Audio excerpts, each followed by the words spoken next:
Hallelujah, प्रभु परमेश्वर की महिमा हो। क्या उठ गए हैं? प्रभु के वचनों को सुनने के लिए तैयार हैं? तो आइए मिलकर हम प्रभु के सानिध्य में समय बिताएं, वचन पढ़ें, प्रार्थना करें। भयंकर स्थितियां सामने है ना? प्रभु के संतानों को ही, संसार के लिए, तमाम लोगों के लिए प्रभु के सामने विनती करना है। वचन हमें बताता है, अगर अपने ही बारे में सोचकर बैठे रहें, जिन्होंने उद्धार नहीं पाया है, जो नाश हो रहे हैं, अगर उनके विषय हम ना सोचें, मतलब मसीह का मन हम में नहीं है, अपने ही काम में व्यस्त ना रहें, दूसरों के विषय भी सोचें। प्रभु के संतान अपने ही समान अपने पड़ोसी से प्रेम करते हैं और इसीलिए हम उनके लिए प्रार्थना करने पाते हैं, प्रभु से विनती करने पाते हैं, है ना? आइए प्रार्थना से शुरू करें। महापवित्र पिता, आपका धन्यवाद प्रभु, एक बार फिर से जबकि आपके सानिध्य में आते हैं, अपने वचनों द्वारा हमसे बात करें। प्रभु, चारों ओर जब हम नजरों को घुमाते हैं, कैसी भयंकर परिस्थितियों को आज हम लोग देखते हैं, कितने अधिक प्रार्थना की जरूरत है हम समझते हैं। प्रार्थना का बोझ हमें दें, यीशु के नाम से प्रार्थना मांगते हैं, आमीन। प्रभु की स्तुति हो। कैसे हैं आप लोग? क्या सभी ठीक हैं? अगर आज हम अपने देश की ओर देखें, देश की परिस्थितियों पर गौर करें, देश ही क्यों, पूरे संसार पर यदि नजर दौड़ाएं, संतृप्ति कहीं नजर नहीं आती ना? चाहे काफी अमीर देश हो, विकसित देश हो, विकासशील देश हो, हर एक देश में विभिन्न प्रकार के संघर्ष, समस्याएं, विरोध, है ना? एक दूसरे को मारना, युद्ध, कैसी भयंकर परिस्थिति, कितने लोग बर्बाद हो रहे हैं। एक तरफ पूरा संसार जहां पर फिलिस्तीन और इस्राएल के बीच में शांति को लाने का प्रयास कर रहा है, वहीं दूसरी ओर देखें तो यूक्रेन और रशिया के बीच में सालों पहले जो युद्ध शुरू हुआ, वो भी बिना समाधान के बस यूं ही चल रहा है। फिर हमारे भारत देश में देखिए, कई सारी आंतरिक समस्याएं हैं।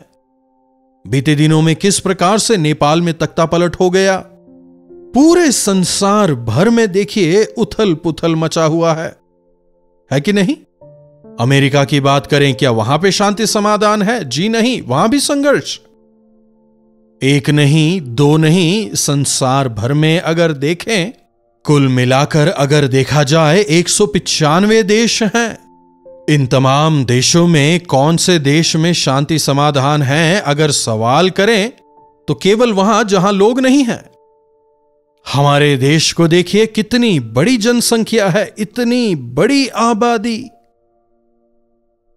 करीब 150 करोड़ की जनसंख्या, तमाम प्रकार की वेशभूषा, विभिन्न प्रकार के व्यंजन, विभिन्न प्रकार की भाषाएं, इतनी सारी भिन्नताएं हमारे देश में है। परमेश्वर के प्रेम के बिना, परमेश्वर के बिना शांति समाधान से हम नहीं रह सकते।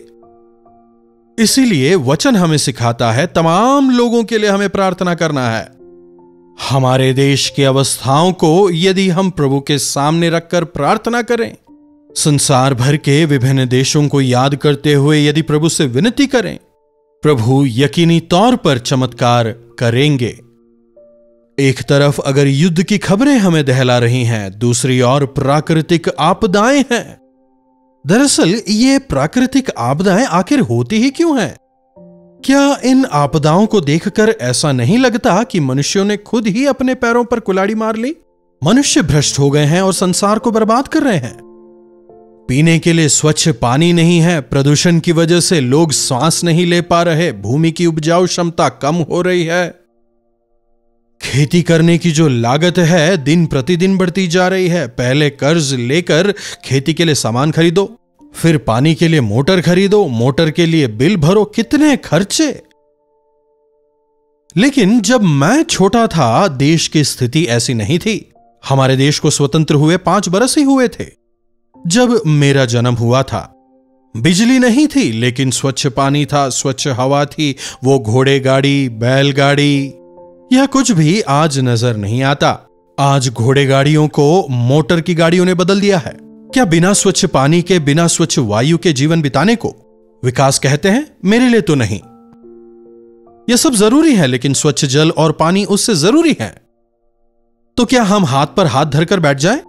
हम ना तो कोई राजनेता हैं, ना हमारे पास कोई अधिकार है, और ना ही हमें किसी प्रकार का धरना प्रदर्शन ही करना है।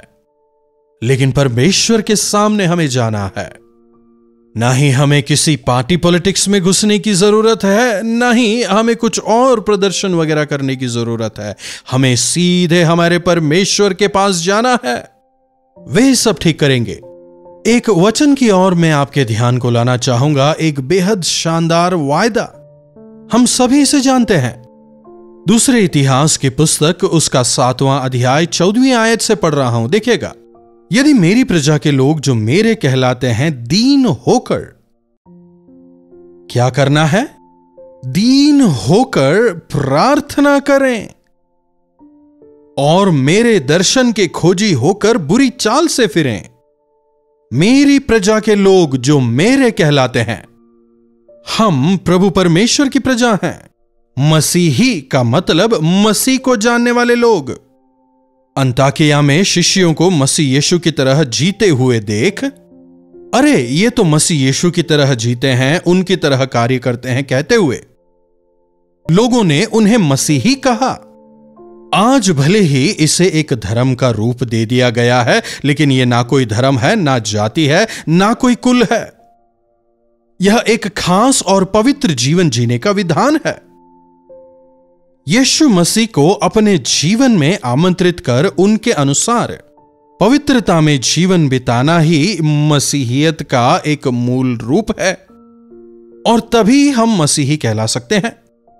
आज वास्तविक मसीही शब्द का प्रयोग करना पड़ रहा है, क्योंकि मसीही कहलाने वाले अलग हैं, मसीह के पीछे चलने वाले अलग हैं।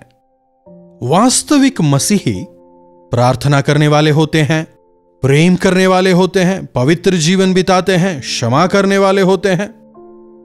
इस सांसारिकता में नहीं पड़ते, सांसारिक जीवन नहीं जीते, प्रभु से प्रेम करते हुए जीते हैं। सकरे मार्ग में यीशु मसीह की ओर देखकर बढ़ते चले जाते हैं। ऐसे लोग, जी हां, ऐसे लोग जिन्हें मसीह के नाम से बुलाया गया है, अलग किया गया है, वे वैसा जीते हैं। यदि वे दीन होकर, देखिए, अगर किसी और के साथ कुछ बुरा हो रहा है तो मुझे अपने आप को क्यों दीन करना है? मान लीजिए हमारे बच्चे बिगड़ रहे हैं, तो क्या हमें केवल उन्हें डांटना है? या फिर मेरे बच्चों के बिगड़ने का कारण मैं ही हूं, मैंने ही उन्हें सही रास्ता नहीं दिखाया, सही मार्ग, सही शिक्षा मैंने उन्हें नहीं दी? अगर हमें यह समझ आएगा तो हम अपने आप को दीन करेंगे। प्रभु मेरे पाप मेरे बच्चों पर ना आए कहते हुए अगर हम अपने आप को दीन करें, प्रार्थना करें, तो परंपरागत पापों से, बाप दादाओं के निकम्मे कामों से हमारे बच्चे बचाए जाएंगे। दूसरों के लिए प्रार्थना करने से पहले हमें अपने आप को परखना होगा, अपने आप को दीन करना होगा। इन लोगों के दोष मेरे ही दोष हैं। इस प्रकार से विनती प्रार्थना करना प्रभु यीशु मसीह ने हमें सिखाया है। तमाम मनुष्य जाति के पापों को अपने ऊपर लेकर उस पाप की सजा को उन्होंने भुगता।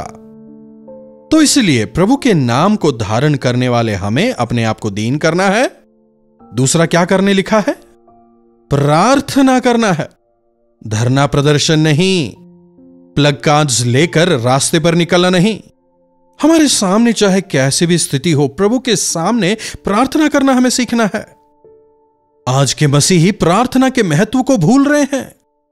ठीक है, प्रार्थना कोई और कर लेगा कह रहे हैं, लेकिन यदि आप प्रार्थना करें, प्रभु आपकी प्रार्थना सुनेंगे।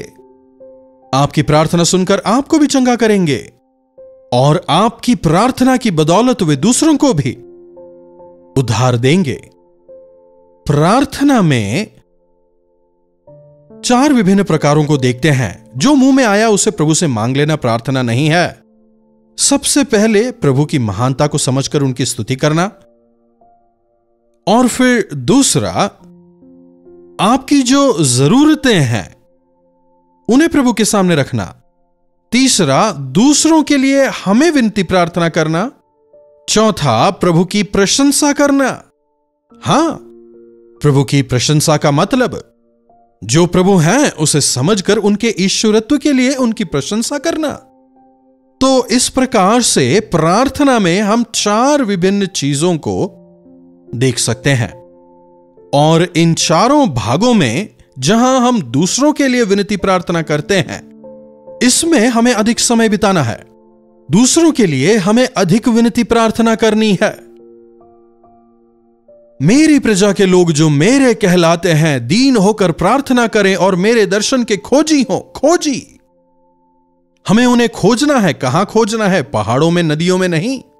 वे पहाड़ों में, गुफाओं में रहने वाले नहीं। उनके वचन में हमें उन्हें खोजना है। यदि उनके वचनों को पढ़ेंगे तो हम उन्हें वहां पाएंगे। वचनों को पढ़कर अगर हम जीवन बिताएंगे तो वहां हम उन्हें पाएंगे। अपने जीवनों में हमें उनकी इच्छा को तलाशना है। जो सामने आ गया, जो मन में आ गया, वो करना नहीं। प्रभु, क्या आप यह मुझसे चाहते हैं? जब आप दूसरों के लिए प्रार्थना करते हैं, प्रभु आपकी इच्छा उनके जीवन के लिए क्या है? हमें खोजना है। फिर अपनी बुरी चाल से फिरें। यह काफी आवश्यक है।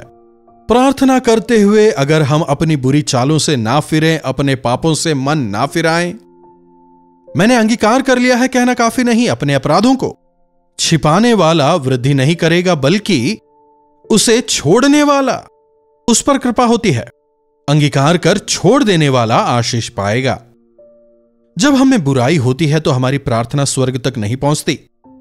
जब हम खुद ठीक नहीं हैं तो दूसरों के लिए प्रार्थना करना व्यर्थ है। हमारी विनती कहीं नहीं जा रही, हमारी प्रार्थना स्वर्ग नहीं पहुंच रही। और इसीलिए पहले अपने आप को दीन करें, फिर प्रार्थना करें, प्रभु के खोजी हों, और जो कुछ बुरी चीजें आप में हैं उन बुराइयों को छोड़कर, उनसे मुंह मोड़कर, दीन होकर प्रार्थना करना है, प्रभु को खोजना है। और जब हम अपने बुरे मार्ग से फिरेंगे, प्रभु यहां क्या कह रहे हैं?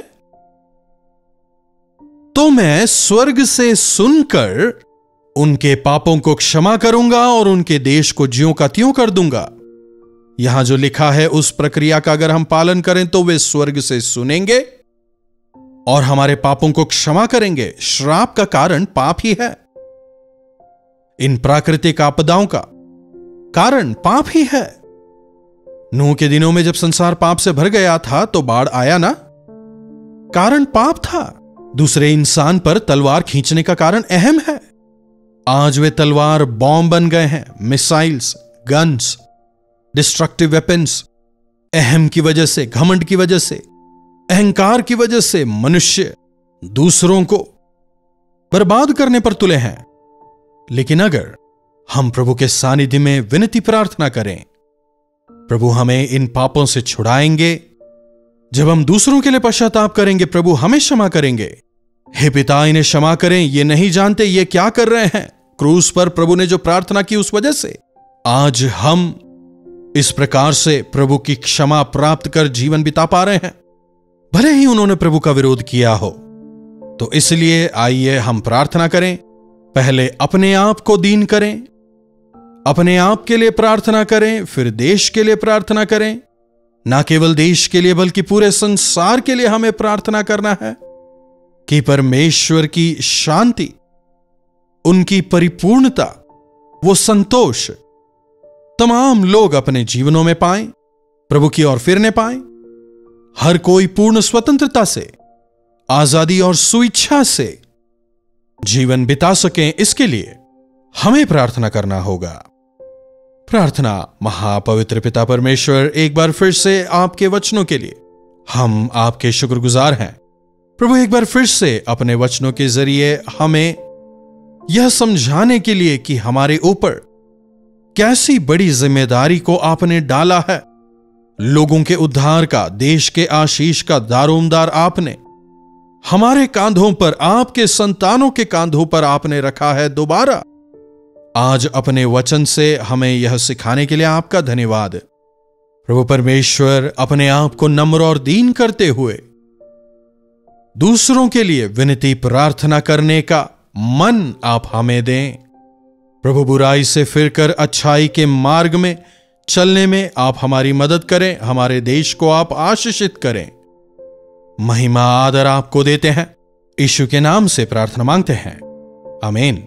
अब हमारे पिता परमेश्वर का प्रेम, प्रभु यीशु मसीह का अनुग्रह, पवित्र आत्मा की संगति और सहभागिता हमें से प्रत्येक के साथ आज, कल और सर्वदा बनी रहे, आमीन।